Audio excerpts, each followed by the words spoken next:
Hello बच्चों, आइए प्रश्न को देखते हैं। यदि 3 की घात a बराबर 5 की घात माइनस b है और बराबर है 15 की घात c, तब सिद्ध कीजिए कि 1 बटा a माइनस में 1 बटा b माइनस में 1 बटा c बराबर है 0 के। प्रश्न को हल करने से पहले इसकी मुख्य अवधारणा के बारे में चर्चा कर लेते हैं। तो यहाँ पे हम लोग लिखते हैं मुख्य अवधारणा। मुख्य अवधारणा तो देखिए, सबसे पहले चीज हम लोग इस तरह से इसको सरल करते हैं। जैसे मान लो 1 की घात b बराबर में c दे रखा है, तो दोनों तरफ हम लोग log लेंगे, तो ये बन जाएगा log 1 की घात b बराबर में log c। अब देखो, ये जो हमने log लिया है ना, इनका आधार समान होना चाहिए। अगर इधर आधार मैंने e लिया है तो इधर भी आधार e ही होना चाहिए। ठीक है, log c के बराबर ही हो जाएगा। अब log के गुणधर्म भी हम लोग यहाँ पे बता देते हैं। log का पहला गुणधर्म यहाँ पे इस तरह से लगने वाला है, log 1 की घात m बन गया, तो ये बराबर हो जाएगा। देखो, घात गुणा में आ जाएगी और ये बन जाएगा log m log a। यहाँ पे आधार दोनों का समान रहेगा। दूसरा हम लोग यहाँ पे इस तरह से लिखते हैं log a plus log b, तो ये बन जाएगा log a गुणा में b। आधार सबका समान रहेगा।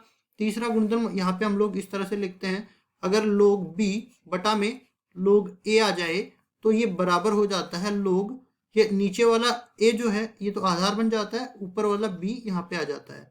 इसके अलावा देखो, चौथा गुणधर्म यहाँ पे काम में आने वाला है, उसको हम लोग लिखते हैं जैसे हम लोग लिखना चाहे 1 बटा में log a, यहाँ पे आधार e है। ठीक है, तो अगर इसका उल्टा करेंगे तो ये बन जाएगा log। अब जो ये गुणा इसके अंदर है, log के अंदर, ये तो आधार बन जाएगा और जो आधार है वो इसके अंदर आ जाएगा। ठीक है, इसके अलावा देखो, ये पांचवा गुणधर्म इसी के साथ रख देता हूँ क्योंकि इसी की तरह का है। तो ये log a माइनस में log b बन जाए तो ये बराबर हो जाता है log a बटा में b। आधार सबका समान रहता है। तो इन सारे गुणधर्मों का उपयोग करते हुए सवाल को हल करेंगे। सबसे पहले जो दे रखा है उसको हम लोग लिख लेते हैं। देखिए, 3 की घात a बराबर में 5 की घात माइनस का b बराबर में 15 की घात c दे रखा है। अब देखो, यही तो दे रखा है। ठीक है, उसके बाद में देखिए, इस पूरे को हम लोग के बराबर मान लेते हैं। आगे हम लोग सरल करते हैं तो 3 की घात a बराबर हो जाएगा के। इसी तरह 5 की घात माइनस b बराबर हो जाएगा के और 15 की घात c ये बराबर हो जाएगा के। दोनों तरफ log लेते हैं तो इधर बन जाएगा log 3 की घात a बराबर में बन गया log के। हम लोग मान के चलते हैं कि आधार इसका e रख रहे हैं हम लोग।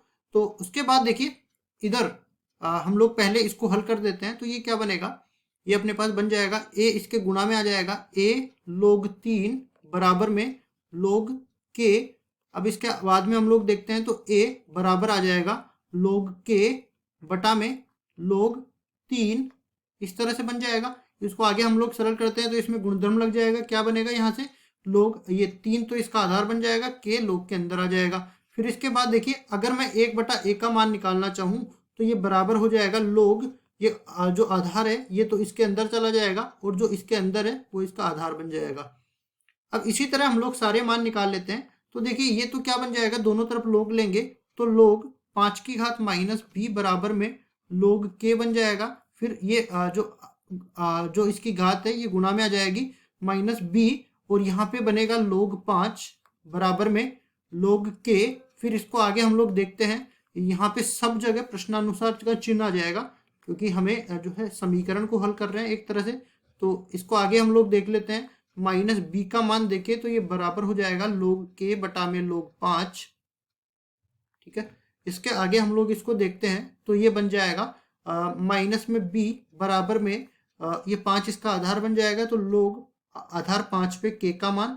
और इसी तरह अगर मैं माइनस में 1 बटा b का मान निकालना चाहूँ तो ये बन जाएगा इस तरीके से log, ये जो k है ये तो इसका आधार बन जाएगा, 5 इसके अंदर आ जाएगा। अब देखिए, यहाँ पे इसका मान आ गया। अब इसी तरह हम लोगों को किसकी जरूरत पड़ेगी, माइनस में 1 बटा सी की जरूरत पड़ेगी। तो ये अपने पास किसके बराबर आ जाएगा, देखो इसको मैं हल करता हूं तो यहाँ पे क्या बन जाएगा, दोनों तरफ log ले लेते हैं तो log 15 की घात c बराबर में log k, और इसके बाद देखिए ये जो घात है ये गुणा में आ जाएगी, तो c log 15 बराबर में log k यहाँ पे बन जाएगा। फिर आगे हम लोग इसको देखते हैं तो c का मान बराबर हो जाएगा log k बटा में log 15 के। गुणधर्म यहाँ पे लगने वाला है, क्या बनेगा, c बराबर में log 15 आधार पे k का मान। फिर अगर मैं अगर माइनस 1/c का मान निकालना चाहूं तो एक तो माइनस चिन्ह इसमें लग जाएगा, आधार जो है इसके अंदर आ जाएगी और जो इसके अंदर है वो इसके आधार में आ जाएगा, तो के आधार पे 15 का मान।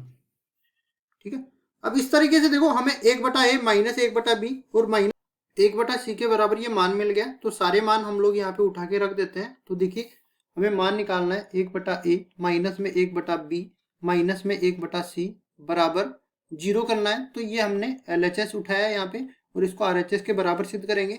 तो देखिए यहाँ पे 1/a का मान हमने क्या निकाला है, log 3 और जिसका आधार है k, log 3 जिसका आधार है k माइनस 1/b का मान हमने निकाला है log 5 जिसका आधार है k। तो ये इसमें जोड़ देते हैं क्योंकि माइनस 1/b है, तो ये बन जाएगा log 5 जिसका आधार है k माइनस 1/c का मान भी हम लोग निकालेंगे। तो इसमें डायरेक्ट जोड़ देते हैं क्योंकि माइनस के साथ है ये वाला।